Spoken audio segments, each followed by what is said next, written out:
Welcome to my COVID-19 quarantine diary. I am Paul Hector, the advisor for communication and information in UNESCO's Regional Bureau for Sciences in the Arab States, located in Cairo, Egypt. As advisor for communication and information, I support programs in media development, as well as access to information and knowledge. Here are just a few examples of the types of things that I normally do. Now, under the Media for SDGs initiative, we work with media organizations to raise awareness about the 2030 Sustainable Development Goals and their contribution to socio-economic progress in Egypt. In turn, of course, this helps citizens get engaged and aware of SDG-related activities.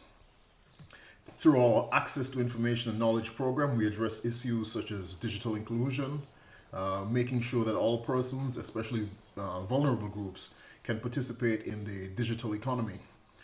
We also provide women with skills in areas such as robotics and coding, and this is part of our efforts to overcome the gender divide in the STEM, science, technology, engineering, and mathematics fields.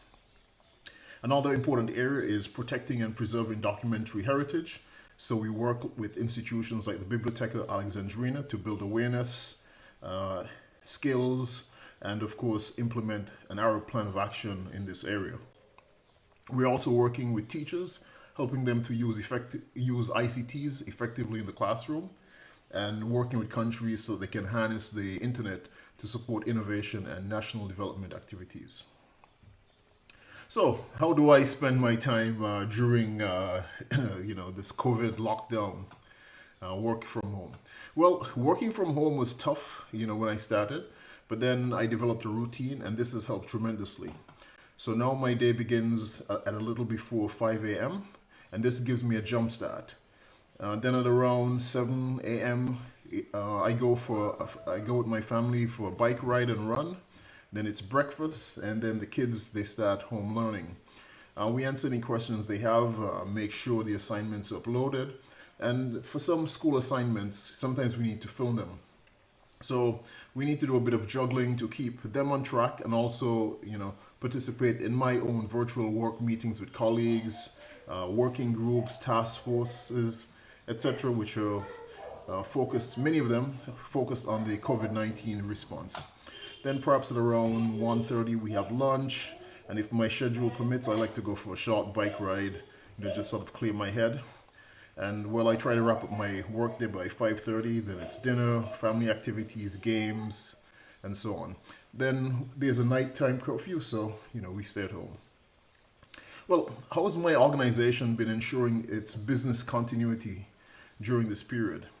Well, many of our systems are already online, but we adopted Microsoft Teams in mid-March, and this has really enhanced our internal collaboration. So now we have activities like recruitment, procurement, staff meetings that were previously done either fully face-to-face or partially face-to-face, being totally online. Now, online collaboration has really been key to helping us to deliver and plan our COVID-19 responses. With UN partners, government, the private sector, we've organized, for example, national and international hackathons, all done virtually. And very importantly, the outputs from these competitions are being further developed into real-world applications which are having an impact in the COVID-19 response. So this is really very encouraging.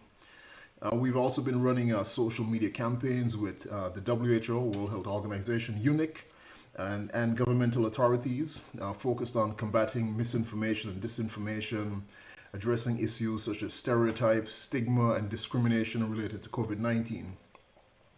We've also been developing webinars for media professionals, teachers, and other key groups. And we're now looking into some efforts to train traditional artisans who've been hit hard by the downturn in tourism to promote and sell their services and goods online. On the home front, my kids have introduced me to Kahoots, and they've been using this to design quizzes for our family game nights. So I'm also looking into ways that I can use this tool in my work. So what are some of the positive and negative things that I've been seeing during this period? Well, on the positive side, I definitely enjoy having more family time, also avoiding my usual 2.5 hour daily commute. Another positive thing is greater interaction with colleagues, brainstorming, sharing ideas and lessons. Again, thanks to Microsoft Teams. And a lot of this is, again, focused on our COVID response. So we're actually able to apply all of this, quite directly into the things that we're doing. Of course, on the downside, due to COVID-19, many activities had to be canceled. Also, internet connectivity is not always great, so this can affect our ability to work. And I found that structuring my time, developing routines, and setting work boundaries, that is something which is really key. Well, let's talk about a bit of my social activities during this time. Well, most of my social activities are with my family. But on weekends, we go for long walks with other families and friends. We're also getting to know more of our neighbors, especially those who run and bike.